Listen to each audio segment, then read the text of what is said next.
Chapter 21.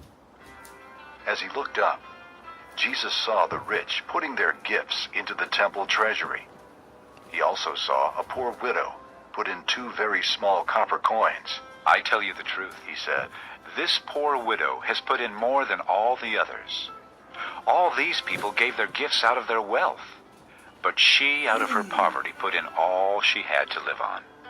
Some of his disciples were remarking about how the temple was adorned with beautiful stones and with gifts dedicated to God. But Jesus said, As for what you see here, the time will come when not one stone will be left on another. Every one of them will be thrown down. Teacher, they asked. when will these things happen? And what will be the sign that they are about to take place? He replied, Watch out that you are not deceived. For many will come in my name, claiming, I am he, and the time is near. Do not follow them.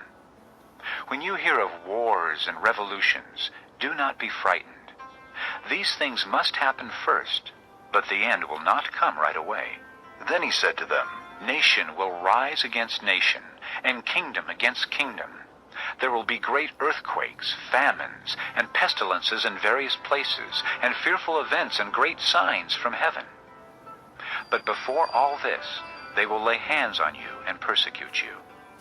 They will deliver you to synagogues and prisons, and you will be brought before kings and governors, and all on account of my name.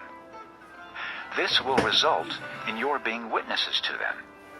But make up your mind not to worry beforehand how you will defend yourselves.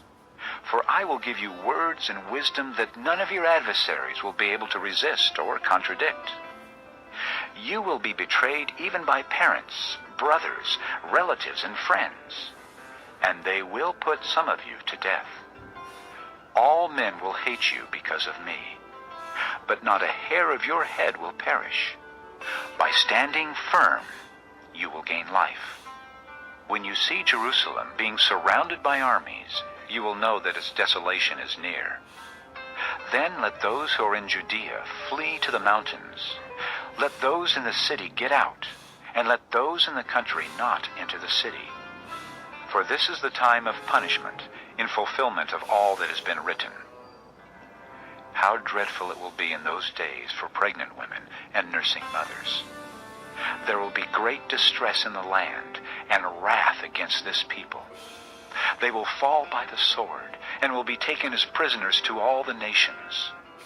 Jerusalem will be trampled on by the Gentiles, until the times of the Gentiles are fulfilled. There will be signs in the sun, moon, and stars. On the earth nations will be in anguish and perplexity at the roaring and tossing of the sea. Men will faint from terror, apprehensive of what is coming on the world, for the heavenly bodies will be shaken. At that time they will see the Son of Man coming in a cloud with power and great glory. When these things begin to take place, stand up and lift up your heads, because your redemption is drawing near. He told them this parable. Look at the fig tree and all the trees. When they sprout leaves, you can see for yourselves and know that summer is near. Even so, when you see these things happening, you know that the kingdom of God is near. I tell you the truth. This generation will certainly not pass away until all these things have happened. Heaven and earth will pass away, but my words will never pass away. Be careful, or your hearts will be weighed down with dissipation, drunkenness, and the anxieties of life, and that day will close on you unexpectedly like a trap. For it will come upon all those who live on the face of the whole earth. Be always on the watch, and pray that you may be able to escape all that is about to happen, and that you may be able to stand before the Son of Man. Each day, Jesus was teaching at the temple, and each evening he went out to spend the night on the hill called the Mount of Olives, and all the people came early in the morning to hear him at the temple. Chapter 21. As he looked up,